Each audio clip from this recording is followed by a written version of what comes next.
नाशिक भाजपचे शहराध्यक्ष सुनील केदार यांनी तडकाफडकी राजीनामा दिलाय। महापौर आणि उपमहापौर यांच्या नावांची घोषणा होताच सुनील केदार यांनी राजीनामा दिला।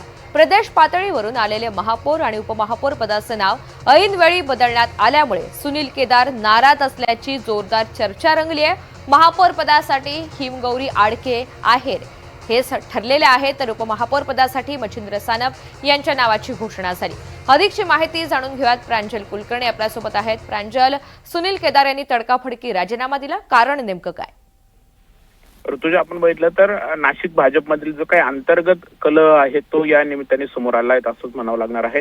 काल महापौर आणि उपमहापौरांच्या नावाची घोषणा ही भाजपकडून करण्यात आली।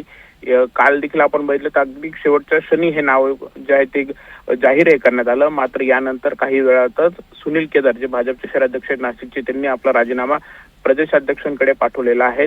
दरम्यान याबाबत अजून कोणताही संपर्क जो आहे तो सुनील केदार यांच्याशी होऊ शकलेला नाहीयेत। मात्र जी काही राजकीय वर्तुळात चर्चाही सुरू आहेत, भाजपच्या गोटाची चर्चा सुरू आहे, त्यानुसार प्रदेश पातळीवरून महापौर उपमहापौर पदासाठी नावं जी आहेत ती वेगळी आलेली होती आणि ऐनवेळी दुसऱ्या नावांची घोषणा ही करण्यात आलेली आहे। जी कार्यकर्त्यांची इच्छा होती, जी नगरसेवकांची इच्छा होती, ते नाव समोर आलं नाहीत असं सुनील केदार यांचं म्हणणं आहे आणि त्याचनुसार शहराध्यक्ष या नात्याने त्यांनी आपला राजीनामा दिलाय असं देखील बोललं हे जातंय।